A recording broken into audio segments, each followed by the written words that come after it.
I prayed, God, please do not let me die alone in this field. Because that's what I felt. I couldn't move. I couldn't grab my phone. I couldn't get out. Take a chance, a leap of faith, leave the nest. I guess that's how we've learned to fly. Both your mom and your dad instilled some great values in you from a young age, and you have them to credit for some of your hard work. Yeah, 100%. My dad is one of the hardest working people that I know. He always has been. And he always was working so hard and never spared any time or expense to help better our family and teach me that work ethic. So I knew he was working so hard, and I wanted to do that also. He had this, it's funny, I have it now. He gave it to me, and it was one of the most significant things that I have. Is this little paperweight that he used to have on his desk, and it's these, like the Iditarod is the Huskies mushing, whatever, the sled dogs. And it said, if you ain't the lead dog, the view never changes. And anytime anytime I was tired, or you could tell I was like slacking off a little bit, he'd be like, hey, Liv, better go look at them dogs. You know, that was the thing. We always had to push, but like we always pushed to be at the top of our game, at the top of whatever it was that I was doing. And another thing that my dad and I always say is that we will not be outworked. I might not have the most talent or the most resources, but I will not be outworked. And that's another thing that we, as a staff and as a team at PGA, that's us. We will not stop. So that's something that my dad taught me, and I was so grateful for. And I was also grateful for the support that my mom always gave me, because I could not have done it without her. She always, not only did she make sure we get to practices and everything, which was obviously a task, but the support of nutrition and helping us learn how, what we needed to fuel correctly for our bodies. And also, because I always had supplemental exercises that I need to do, especially with starting so late in the game with gymnastics. So anytime I had an afternoon off or a weekend, I had different activities that my coach asked me to do, like hill sprints and working on my strength. And my mom held me accountable for those things, and not not pushing, but supported me and helped me with all that extra stuff. So I couldn't have done it without them, and that's how I want to continue. So inspiring, and I feel as though it was the perfect storm with your passion, your desire, your willpower, mixed with your parents instilling these values in you and their support. I mean, how could you not do anything but succeed? So here you are. Okay, you finished off your college career. You've had some bumps in the road. You've had some ups and some downs.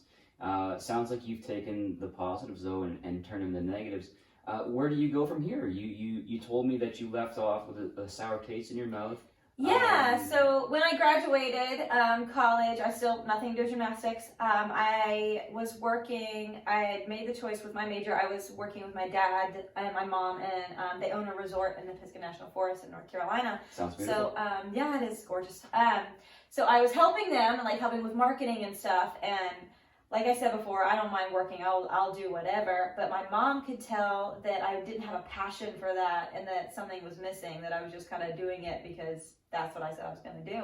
Mom knows best. Yep, always. And so she suggested, she's like, hey, just for fun, just be a good fun thing for you to do. Mihai has a gym. He's working at a gym about an hour and a half away. Why don't you just go hang out with him, maybe coach a little bit, and give him a call. So I decided to do that just because I wanted something else to do.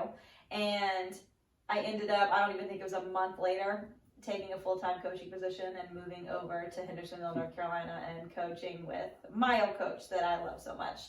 So you've got Mihai now. You call him your second father. Yeah, he was always my second father. That's how I. The answer to your mom's prayers. Yep, always how I felt about him. How is it feeling now, working with him and being on the other side of things with these girls?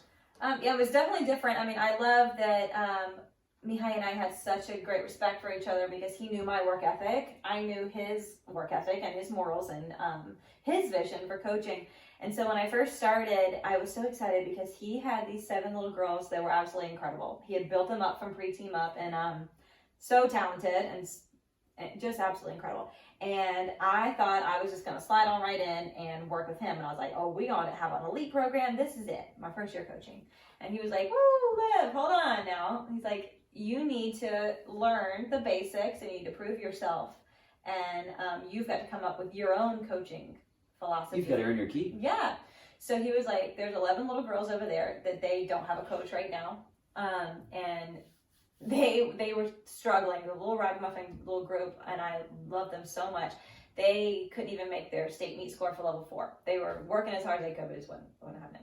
So he's like, you take over that program, see what you can do and what you come up with, and then we can coach together. So I did, and I took these 11 little girls, and we ended up being second in the state. They went from not making their state meet score for us doing it. From the ground up. Yeah, it really. The Midas touch. Yeah, it was that we learned a lot from each other. I learned how to coach each child differently, and I came up with my philosophy and what I, the good and bad that I learned from coaching coming up, and we grew together. And a lot of them either went on to do different sports, or I've got one of them actually is competing for the University of Nebraska as a gymnast.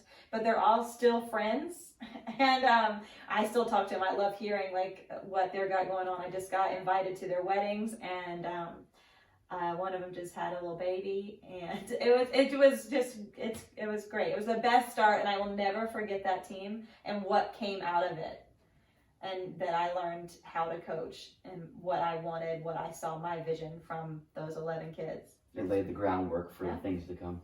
Yep, and then we grew from there. That team got bigger, they got better, and then we all, including me, I had 7 girls, we all started working together, and we were one big back-to team. Wow. Yeah. Interesting. You couldn't run from your calling, could you? I really couldn't. I've actually tried 3 different times to run from this calling, and... Touch on that if you could.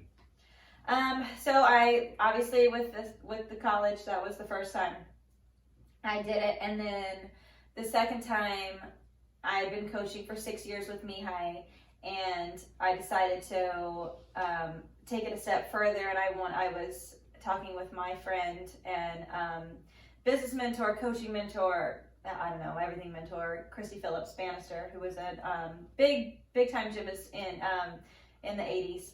And she's absolutely an incredible person. And Sounds like you were in good hands. Yeah, she hired me on to kind of start an elite program with her. And my other coaching partner that I was with there, so knowledgeable, and I learned so much from both of them.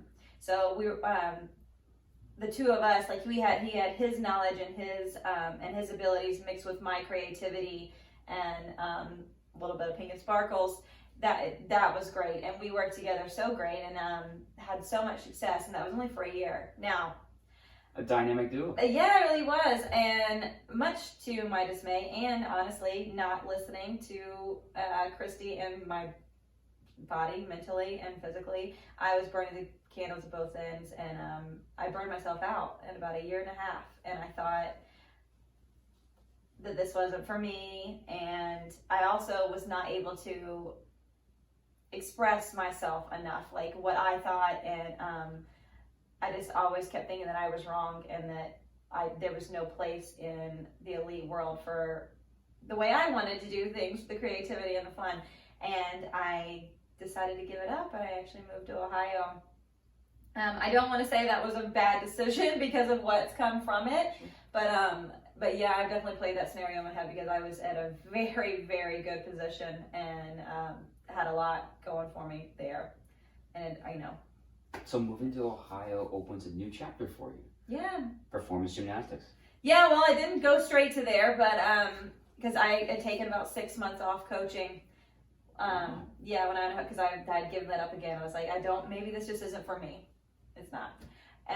But here we come again. But you don't give up easy. No, I don't. And something was missing in my life, and I had kind of slid into a little depressed state, and I wasn't myself, and just things just weren't right. And so I started coaching again. I found a little gym, and I just kind of was just doing it a little bit, and then I got bit by the bug again. I was like, nope, still want to do this elite thing. I still want to have an elite program. I still want to have a lot of college athletes. Like, that's what I want to do. It's in your DNA. Yeah, I just couldn't help it. So I kind of put together this whole plan of how I wanted to do it, and they already had their program going on. They, just didn't need it, and I completely respected it. But I knew that I couldn't coach any other way than the way I wanted to do it. So respectfully, I decided to leave that gym, and I felt like the only way for me to do it the way I wanted to do it was kind of to build my own program. And I was blessed to have a few coaches that believed in my vision and wanted to do it with me. Always helps. That was awesome. So this is the moment where you have this inner voice and all, maybe some doubt, maybe some excitement, and you say, I'm all in. This is what I'm going to do. Yeah, once again, all in Livy. So yeah, that's kind of what, and that was 5 years ago. It'll be 5 years in June. Wow, congratulations. Thank you. Yeah, and you've done some amazing things with your own gym. You've accomplished quite a bit. Tell us some of the things. Yeah, we started from the ground up. Like there was already a team in place, but we came in with our own completely different program. So they had to get used to everything new.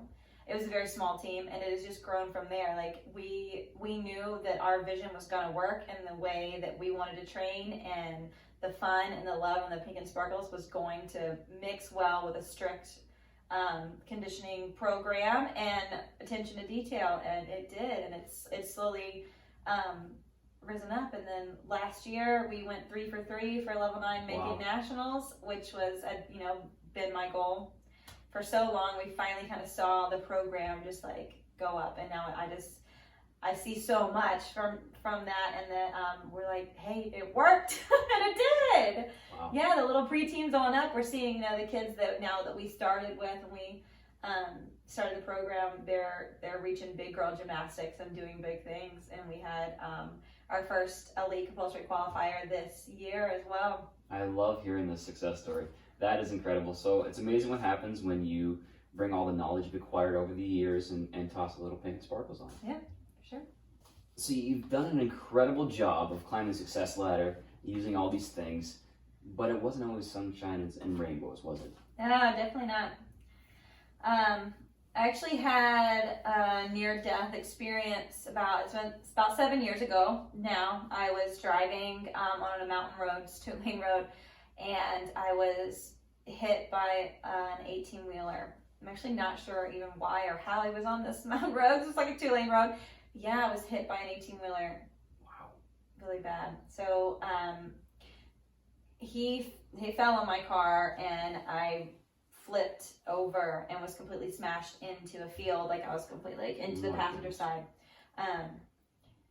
I knocked unconscious. I'm not sure for how long. Because I remember it was when I was driving, it was light, and then when I woke up, it was almost dark. What are you feeling? Do you remember? Yeah, very vividly. Actually, when I woke up, I just remember thinking to myself, and I prayed, God, please do not let me die alone in this field, because that's what I felt. I couldn't move. I couldn't grab my phone. I couldn't get out because I was completely smashed flat in my car. I can't imagine. Yeah, and I swear to you, the moment that came out of my mouth praying, I saw this man running through the field coming at me. Wow. And he said to me, he was able to wedge himself in the car to be with me, because he called 911 as he was running, and he said to me that he was praying as he was running that whoever was in the car was going to be alive. Who is this here? He's my angel. He's my angel. So he stayed with me in the car. He actually wedged himself between me. The airbag did not deploy, and they said that if it had deployed, it probably would have snapped my neck the way I was in there. And he noticed that it was not deployed, and he kind of wedged himself, so if it did, that it would stop the blow from hitting me. And he stayed with me as they cut me out, like with the jaws of life. It took about 2.5 hours, and then he went with me. They had to medevac me to the trauma unit at the hospital, about an hour away. This is a miracle. Yeah, so he stayed with me, and broke 4 ribs, fractured 4 ribs. My 3 up here in my neck, 3 vertebrae in my neck, and broke my wrist. Wow. I was in the trauma unit for 3 days. Yeah. Wow. It was rough. Wow. So, but this obviously builds on your character, which is already something else, and makes this toughness in you that you carry. And I sense that you pass this along to your girls as well. I try to anyway. Yeah, it was that was tough to get through, but I didn't. I think I was just so thankful that I lived through it. You know, and all the prayers that it carried me through. And maybe some of these bumps on the road kind of prepared you a little bit for what we're dealing with here in 2020 with the coronavirus. Mm-hmm. You have gymnasts, Yeah. and in such a sport of discipline where, you know, discipline's everything. You're constantly regimented into doing physical activity, physical exercises day in, day out, and discipline is key. How are you keeping the girls up to par? Yeah, well, we have been, like, another thing, I always say, like, we will not be outworked. And my staff and I have been working around the clock, coming up with things, not just for team, but like for rec classes also, because people need, obviously for health benefits and, you know, activity, but also for the joy and the life, you know, that everybody loved coming to gymnastics. We wanted to keep it going. So we've been doing all kind of things on social media with different challenges and staying in touch with our clients, our client base, but sending home programming out from Mom and Me classes all the way to our level 10s and our Hope athletes. So that's what we're doing. We do Zoom classes with our team every day to make, you know, keep them on their, not only keep them on their schedule, but be around them because we miss them so much, and to lead them through workouts so they hear our instructions and things like that. And we can help them better with depending on what they have at their house and things like that, and how we can help them stay on track. We had a meeting with them the other day, and I was pointing out, like, still have this goal for you and this goal for you. Just because we're out right now because of this virus doesn't mean our goals and our dreams stop. Like, we've got a little girl right now that is going into like her biggest year of college recruitment, and we talked about that. We've been adding YouTube videos to her page, and we're still getting excited for her because one of the dreams I have is to have a bunch of jerseys on the back wall at PGA saying where our kids have gone to school. And this is the first one that we've had that's like a big active recruiting process, and we're so excited. And I love it. I was like, come on, girl, we're still going. Yeah. This isn't going to stop. So in a time where everybody's stricken by fear and everybody's pulling away and shutting down shop, you're stoking the fire, you're pouring into these girls and keeping them on their toes, getting them ready for the future. Exactly. And we told them, like, when we're allowed, you know, we're ready to hit the ground running. Like, we're obviously going to ease back into things and help them through it, but they know that the more they follow this plan that we've created for them, the easier it's going to be for them to come back. Absolutely. And we had a long conversation, like, the ones that stay focused and motivated are the ones that are going to succeed out of this the most. And I think that's not just for gymnastics, but in the world. Like, this is not a time to be lazy. Yeah, it's very easy to get into that habit. And I've seen it for my own self. I had to put myself on a schedule because I was going crazy. It's very easy to binge 3-4 Netflix episodes very quickly and your day's gone. So, and we had the conversation with the girls, like, we have to stay on this. We all have goals. They didn't go anywhere. Wow. Let's go. I love it. I don't have time for lazy. So that leads me to my next question. What's next? You've accomplished all this, but I sense that the end is nowhere near in sight. No, yeah, for sure. This is definitely just the beginning. Not just for performance gymnastics as a business. We have a lot of goals that my staff and I have been meeting during this. Like, we had a big meeting of how we can better ourselves when we come back. Like, not just how we're going to survive. No, how are we going to get better, and what is the next level? So not just with the business, and I'm so excited to share those plans coming soon, but with my team, the girls know my biggest goal since I've been 10 years old is to have Team USA on the back of my jacket. That's always been my thing, and I'm not going to stop. That's my goal, and I will not stop until I get there. And then my other goal, like I mentioned before, is the college process. I know how much I loved it, and seeing all the joy that I've had watching some of the athletes that I've been able to coach before I had performance in college gymnastics. So I can't wait to see those jerseys up there and to see them go to college. I love it. And get college scholarships. They deserve it. So that's it. Team USA, college scholarships, and then obviously the new business plan for performance gymnastics. Wow. This is only beginning. You're 5. We're babies. Ambitious. I love it. I love it. So, I mean, I can't thank you enough for sharing your story. I mean, I'm greatly touched by it. You mentioned the word a couple of times of culture, and when you say it, I think of family when it comes out of your mouth. I feel the warmth. I feel the passion. It makes me want to be a part of it. And I'm so proud of you, and I'm so grateful that I get to hear your story and be able to share your story. And I see big things for you in the future. I believe in you. I believe in your girls because they're led by you guys. And I think you guys are going to be great. So I'm looking forward to seeing you in the Olympics. I'm looking forward to seeing you on TV with the USA in the back of your jacket. And I believe you're going to get there. Thank you. I'm excited. And I love the family atmosphere that we have at PGA. That is something that has been, that's our mission statement for them. Like that's what we've always gathered everything around. And we have staff meetings about it of how to take care of our PGA family and to grow it. Because from all the way from the little mommy and me classes to our level 10s and our elite athletes, we are a family. And I'm blessed too. If you know my staff, more than half of them are former athletes of mine. So they're kids that retired from the sport, like when they went to high school or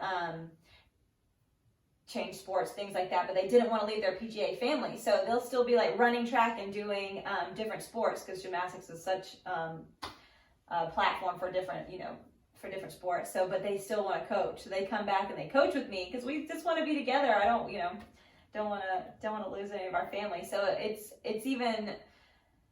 gets even a broader family when they're my athletes, and then they're also now employees, and they're coaching and bringing passion to other athletes, and I love seeing that. And that's one of my favorite parts about performance gymnastics. Well, it makes me want to be a part of it. I love it. Such a great culture, such a great family feel. I mean, what else could you ask for, really? Right? I know. I was thinking the other day about how much I feel like I took stuff for granted.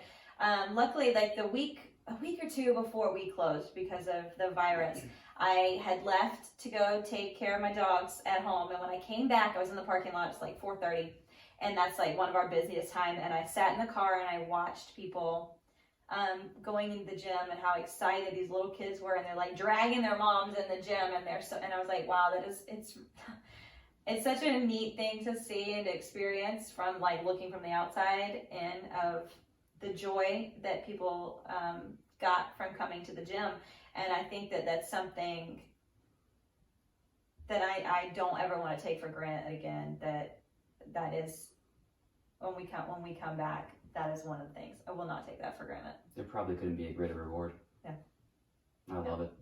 Well, again, thank you so much, Olivia, for sharing your story. I'm touched.